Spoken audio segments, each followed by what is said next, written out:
Hello, and thank you so much for joining us again for our classic book series. I'm really glad you're here. Today, we are diving into a really special book, The Story of Mr. Sommer by Patrick Süskind. Now, you might know Süskind from his massive international bestseller, Perfume.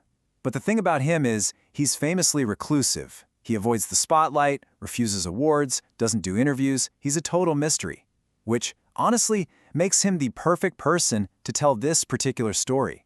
Because our main character, Mr. Sommer, is just as much of an enigma. So, to get us started, I want to ask you a question. A big one. Have you ever encountered someone you just couldn't figure out, and instead of trying to label them or, fix them, you just let them be?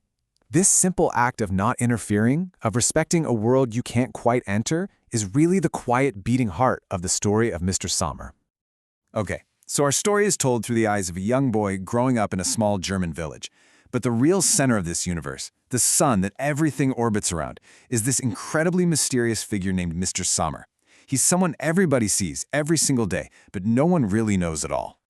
So, who was this guy? Well, on the surface, people knew the basics. He had a kind of uniform, a coat, a red hat, rubber boots, and he always carried this long walking staff and a worn-out backpack. But what truly defined him was one thing: walking. The man walked constantly. We're talking over 10 hours a day, every single day.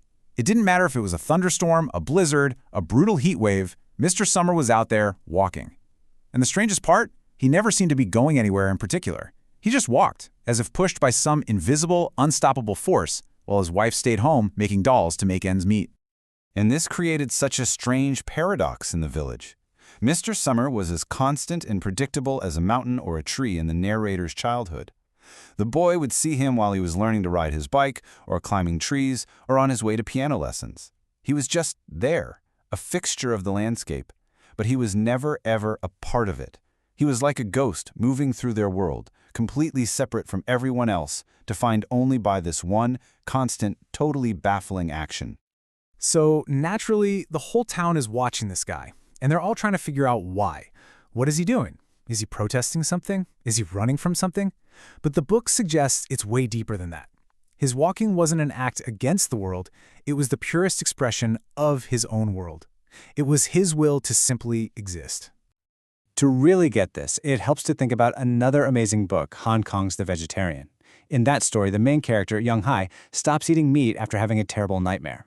Her family sees this as an act of defiance, something they need to stamp out, but for her it's not a choice she made to fight them. It's an internal change, a state of being that she has to live out, and that's exactly like Mr. Sommer. His walking isn't a protest, it is his being. It's his powerful internal drive that the outside world just sees as weird and irrational. And of course, this is where things come to a head. The rational world can't just leave something like that alone. There's this incredible scene where the narrator and his father are driving home in a crazy hailstorm. And who do they see? Mr. Sommer, of course, walking right through it. The father, who's a good logical man, does the logical thing. He pulls over and offers him a ride. He yells, "You'll be the death of yourself." Now, it's meant as kindness, right? But it's also an act of force. It's trying to jam a rational solution, getting out of a storm, onto a reality that's playing by a totally different set of rules. And in that moment when these two worlds collide, Mr. Sommer speaks. It is the only clear, complete sentence he says in the entire book. He cries out with this loud, desperate voice, "So please, just leave me alone." And wow, you can just feel the weight of that, can't you? This isn't just about a hailstorm. This is a plea from the very core of his being, to be allowed to exist on his own terms, without the world's well-meaning but ultimately crushing attempts to explain him, rationalize him, and save him. But you know what? That simple, powerful plea, it falls on deaf ears. Because the adult world, the world of logic and reason, can't just leave him be. They have to explain him. They have to put him in a neat little box. And this is where we see just how badly they fail. And so, the labels start flying. The narrator's mother, trying to be helpful, gives it a nice, clean psychological diagnosis: claustrophobia, the fear of enclosed spaces. See? It makes perfect sense. He can't be inside, so he has to walk outside. Problem solved. Other people just call him a madman. Some guess he's suffering from trauma from World War II, forever fleeing some invisible enemy. He's called an eccentric, a wanderer, an immigrant who just couldn't fit in. But here's the thing. None of those labels are actually about understanding Mr. Sommer. They're about making the townspeople feel more comfortable. By slapping the label on him, patient, victim, madman, they make his strangeness manageable. It lets them off the hook from having to do the really hard work of just seeing him as a person whose experience they don't understand. The labels reveal absolutely nothing about him, but they reveal everything about the town's desperate need for order. And this really gets to the core critique of the novel. Süskind seems to be pointing out the danger of relying only on logic and reason to understand the world. As you can see here, the town's use of rational labels is off the charts, but true understanding, it's at zero. The only person who even gets close is the little boy. And it's not because he's smart or has some special insight, it's because he just watches, without needing to explain everything away. It's a powerful reminder that if you only look at the world through a lens of pure reason, you're going to have some massive blind spots. Okay, so let's shift our focus to the narrator himself. If this were a typical coming-of-age story, you'd expect the boy to grow up and finally solve the mystery of Mr. Sommer. But Süskind does something much more interesting. This story isn't about the boy growing into that adult world of labels. It's about him becoming a witness, a silent, respectful witness to a world he knows he'll never fully understand. The whole story is really built around 3 key moments where the boy's life crosses paths with Mr. Summers. First, there's the storm, where he hears that desperate plea to be left alone. Second, there's a powerful scene at a tree, where he witnesses a moment of deep private pain. And finally, there's the lake, where he sees Mr. Summers' final journey and has to make a choice. And notice, these aren't really interactions, they're moments of pure observation. Let's really dig into that tree scene, because it's a huge turning point. The narrator is a teenager now, and he's drowning in teen angst. He has a crush that went wrong, his piano teacher humiliated him, the whole world is ending. So he climbs his favorite tree, planning to jump. But then, down below, Mr. Sommer appears. He stumbles and collapses, and he lets out this groan, a sound of such deep, raw anguish that the boy can barely describe it. Then he desperately shoves a piece of bread in his mouth, struggles back to his feet, and keeps walking. And in that one moment, seeing that real, bottomless adult suffering, all the boy's own problems just dissolve. His plan to end his life vanishes completely. This is where the story brilliantly redefines what it means to grow up. The boy's growth isn't about figuring out why Mr. Sommer was in such pain. He never finds out. The growth comes from the act of witnessing it. That moment changes him, and it all leads to the final scene at the lake years later. The boy, now a young man, sees Mr. Sommer walk calmly into the water, deeper and deeper, until he's gone. He knows exactly what he's seeing, and he chooses to do nothing.